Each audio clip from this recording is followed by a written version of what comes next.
Isa earlier na ibang level yung chemistry nyo. Yes. So ano yung mga naging ano nyo, mga bagay-bagay na similarities nyo na nag-check kayo? Ano yung mga bagay-bagay na?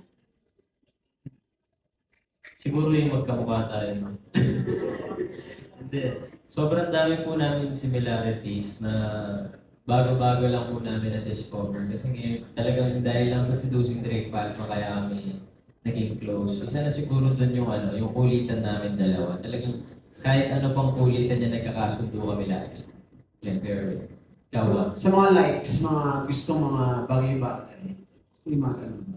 Pagkain, movies, music, yung mga ganun ba?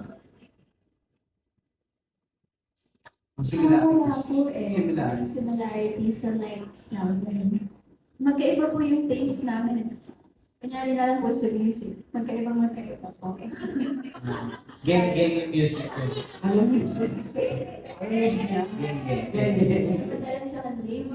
Pero pinapakinggan na ni Jelly mo kasi wala siyang choice pag sa TV, hindi ko maririnig. Nakakatawa lang. Pero opposite sa club naman daw, di ba? Okay. Opposite sa importante. Totoo ba? Opposite sa Totoo travel? naman. Totoo naman. Cute. And